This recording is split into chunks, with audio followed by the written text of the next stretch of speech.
साधना भार्गव, बालिका आदर्श विद्या मंदिर से। आज मैं आपको बताने जा रही हूँ कि धारा 144 क्या है। वैसे मेरे बताने से पहले आपको ये मालूम चल चुका होगा, क्योंकि आजकल हम सब इसी माहौल से गुजर रहे हैं। धारा 144 आप जान चुके हैं कि हमारी स्वतंत्रताओं पर पाबंदियां लगाती है। अर्थात हमें जो अधिकार है, स्वतंत्रता का मूल अधिकार हमें जो मिला हुआ है, अधिकार हमें मिले हैं सीमाओं के साथ रहकर हम अपनी स्वतंत्रताओं का पालन करते हैं। तो धारा 144 हमारी स्वतंत्रताओं पर पाबंदी लगाती है।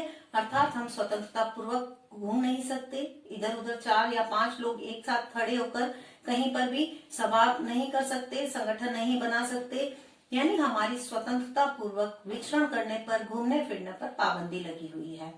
इस समय देश में जो वातावरण है, अर्थात सरकार धारा 144 जो लगाती है वो उस समय में लगाती है जब सरकार को ये लगता है कि देश की शांति व्यवस्था भंग होने वाली है या देश के नागरिकों का जीवन संकट में है। और आज वही स्थिति है। हमारे देश में कोरोना जैसी बीमारी फैली हुई है, जो कि हमारे जीवन का संकट लिए हुए है। एक संक्रमण है और संक्रमण बहुत आसानी से एक से दूसरे में फैलता है।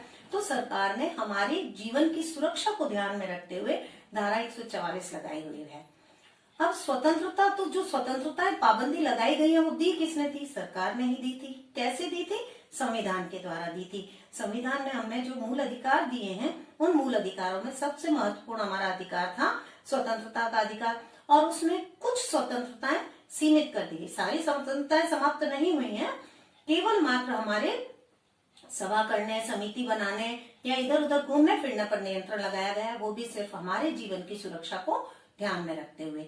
स्वतंत्रताएं जो हमें सरकार ने, संविधान ने दी थी, वो 7 स्वतंत्रताएं थी, जिसमें से एक स्वतंत्रता समाप्त की गई थी 44वें संविधान संशोधन के द्वारा 1978 में, क्योंकि वो संपत्ति का अधिकार था, जिसमें असीमित संपत्ति रखने का लोगों को अधिकार था। राजाओं आदि के पास असीमित संपत्तियां थी, तो वो असीमित संपत्तियां सरकार ने अपने अधिकार क्षेत्र में ले ली थी। और तब से राजाओं के प्रीवी पर्स वगैरह समाप्त किए गए थे। तो संपत्ति का अधिकार देश की ऊंच नीच और गरीब अमीर की जो खाई थी, उसे समाप्त करने के लिए हटा दिया गया था।